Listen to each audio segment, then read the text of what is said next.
Welcome everyone to the webinar titled Free Trade Agreements, question and answer session. Today's webinar is sponsored by Scarboro University. ScarU was founded in 2006 with a mission to provide necessary, relevant, and continuing education to Scarboro employees, clients, and professionals engaged in international and domestic trade and logistics.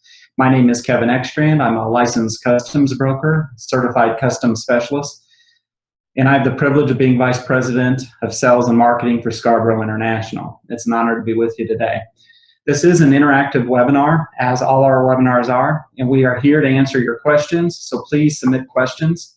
You will find the Q&A button at the top of your screen. Your questions will appear for the audience to see, so you may choose to show your name or be anonymous. I ask that you start submitting your questions right now. Many of you submitted questions at the time you registered, and we do have those questions, and we'll try to get to those first. Please also note that you can easily adjust your windows. Please click on the top of the video portion to maximize or minimize this piece of the webinar so you can see the few slides that we will be showing today. So while you're adjusting your screens and posting your questions, I'll take a minute to introduce you to Scarboro. Scarboro is a full-service logistics company that has been operating for over 31 years. We're headquartered in the heart of America, Kansas City, where faith, family, and hard work make for a great organization. We also have offices in Chicago, St. Louis, Des Moines, Laredo, Nuevo Laredo, Mexico, Shanghai, China, Dallas, Texas, and New York, New York. We also have beyond our own offices, we are part of a network of companies that puts us in every country around the world. In other words, we are going to take great care of you. We are truly a great partner to our clients. We collaborate, stand by their side, and actively participate in their growth opportunities by helping them navigate import and export regulation around the world. We value each and every partnership, along with each and every relationship we build along the way. As always, I'd like to thank each of you for being here today. To our many clients on this call today, thank you for your partnership. If you are not yet a Scarboro client, we welcome an opportunity to earn your trust and partnership. Now let me introduce you to my good friend and the presenter here today, Mr. Adam Hill. Adam is a licensed customs broker, certified customs specialist, certified export specialist, and an MBA. Adam sits on the Trade Support Network for U.S. Customs and Border Protection as well. We're pleased to have Adam as our Vice President of Operations for both Scarboro International and Scarboro to Mexico. And as we dive into free trade agreements today, there's numerous free trade agreements. We can't go into every single one of them. We're going to talk probably a lot in generalities and as it relates to the admissibility and entrance and or movement of products in and out of countries, what you need to look for, and the liabilities of using and declaring free trade agreements. So I'll turn it over to Adam to start. So Adam. Thanks, Kevin. Like Kevin said, please make sure you guys start sending your questions in as you think of them. We will do our best to answer all of them towards the end. We'll try to keep the presentation portion down as short as possible in order to get all, or at least as many of your questions as we can answer during this time. So real quick about free trade agreements, what are some of the benefits? Obviously, they allow you, one, on the import side, to most of the time import your product from certain countries duty-free, or at least at a reduced duty rate. It also allows you to export your products into those same countries with the same reciprocal benefit that the U.S. Receives on the import side. Your customers for an export company would also receive on their side. So, that, in my mind, that's one of the big positives of free trade agreements in general. They do help protect some U.S. interests. And I think from my perspective, free trade agreements do a lot of good. They don't always get the best rap when it comes to the news or when it comes to politics today, but I think overall they allow the United States to compete in other markets much easier than we could without them because of some of the high duty rates and high tariffs that we see in other countries for products. So As of January 1, 2015, we put 2015 because that's really the last time that we've had really any update. So we have 20 countries currently inside of here. We have Australia, Bahrain, Chile, Colombia, Dominican Republic, and then CAFTA, which is Costa Rica, El Salvador, Guatemala, Honduras, Nicaragua, Israel, Jordan, Korea, Morocco. NAFTA is obviously Canada and Mexico, Oman, Panama, Peru, and Singapore. The one that people are going to be like, well, you didn't have it up there is GSP. GSP is called the Generalized System of Preferences. It's not necessarily considered a free trade agreement. It acts for the most part in a very similar way as free trade agreements do. There are a lot of benefits to that, but one of the differences you kind of see there, and I'm sure some of you have seen this, in the past 5 years, GSP has gone away twice and then been retroactively reinstated. So that's one of the big differences in my mind that you see with GSP. It is definitely a benefit, but we have seen that benefit leave, cost our clients cash and duties, and then potentially get them all back. So to me, that's one of the reasons why GSP doesn't really fall into this list. GSP takes into account, I want to say, probably right around 30 to 40 countries altogether. So it is definitely a large group, but it's something that we can't actually call a free trade agreement. You will notice that these are in blue, and there's a few other places. We do have all of these hyperlinks, so when we're done with this presentation will come out, and we'll be able to, you'll be able to click on one of these, and it'll take you to a site that has a little bit more specific information if there's one that you are very curious about. So there are a couple that are under negotiation. One is the TPP. We've heard a ton about that in the news, any of you that follow politics. The TPP has been battered and beaten and everything else. We've done a webinar on the TPP, I think 2 months ago or so. Had a great turnout for that. There's also the TTIP, which is the transatlantic one. So there's definitely some work in progress as far as opening up additional free trade agreements and opening up additional opportunities for U.S. companies to both export into new markets duty-free or import from markets where you're currently paying duty, which will either boost your own bottom line or allow you to compete better because it reduces your landed cost.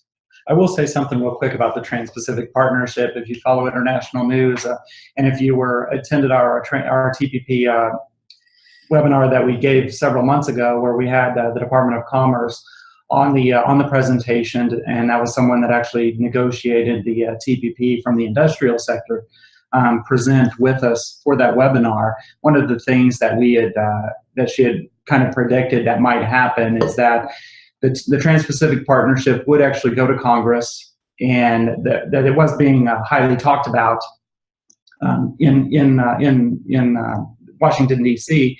And as of, I believe it was just a couple days ago that the president did, in fact, send notice to Congress that he was sending the TPP down for approval. And one of the predictions is that the TPP may, in fact, pass after the election, but before the new president does get sworn in.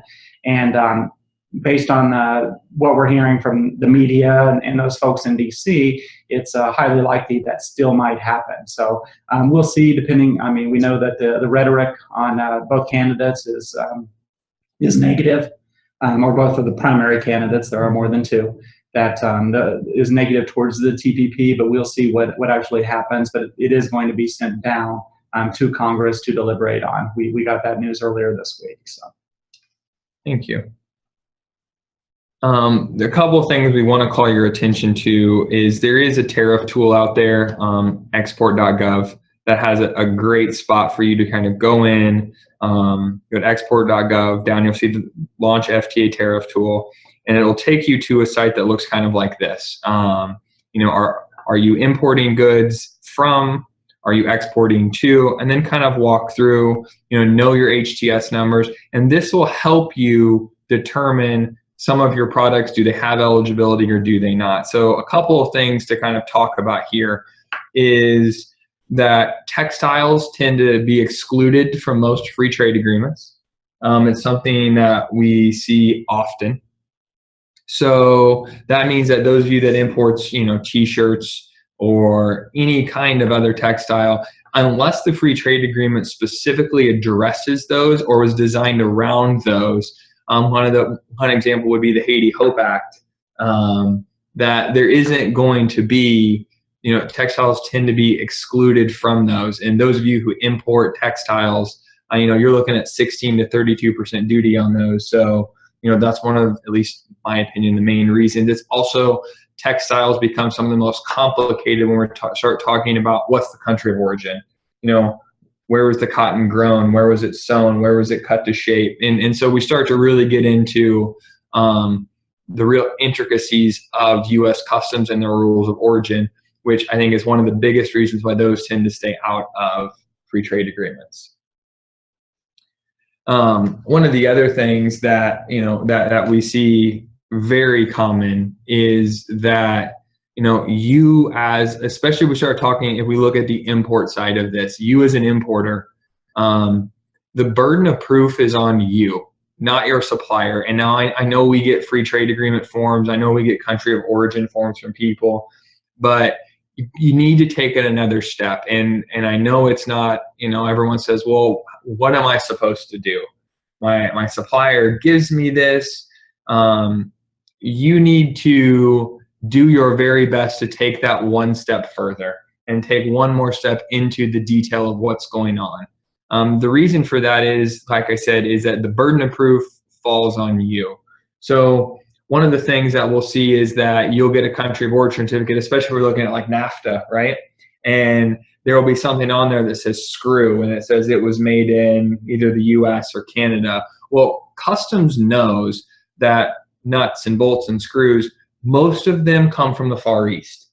I would say 95+% of them come from the Far East. So so they're looking for things like that. So also kind of keep that in the back of your head. If you see something that maybe doesn't make sense on that agreement or on the certificate that your supplier has provided you, that you take a step back, ask a question, ask a broker, ask somebody that says, does this make sense to you? Because we see a lot of these that come across as, everything says country of origin something, and we know that there's just no way, or the product is so complicated that there's just no way that it can take into it, that it can be just from that one country.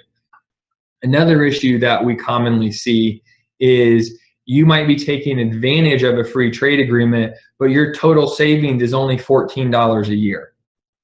Is that $14 worth the burden of proof that you're required to do? One of the things that, for any of you that have an ACE account, which we would highly recommend you get one, and we maybe can talk about that at the very end, is that our consulting group does some analysis on free trade agreements, both ones that you have claimed or areas where you might see that you could have claimed and you didn't. And then that way it will give you an opportunity to look at those values, see, how much am I saving? Maybe I import out of Australia often and we have a free trade agreement, but when the only time I claim it, I'm only saving $14.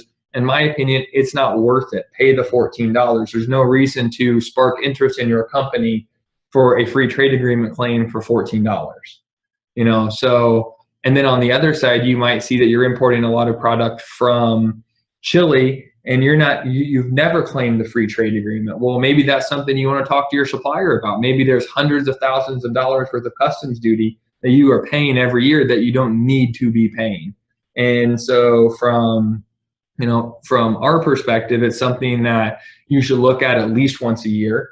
There are a couple of reports out there inside of the ACE portal that we can either help you run, or if you just can send us them, our group can do the analysis and give you a good idea of if you're missing anything or if you're claiming those things that just may not be that good.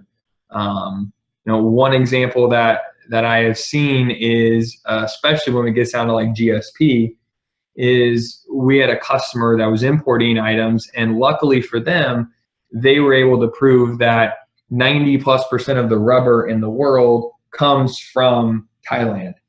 But they couldn't go through the entire burden of proof that customs asked them to go to actually say, yes, they can claim GSP. They had to rely on the fact, and that was kind of, I guess you call it their trump card, or their something that came out and said, well, you're right. We can't get all the way through this, but we do know, according to all the statistics out there, that 95, 90+% of the rubber all comes from here. So we can all assume that this is accurate.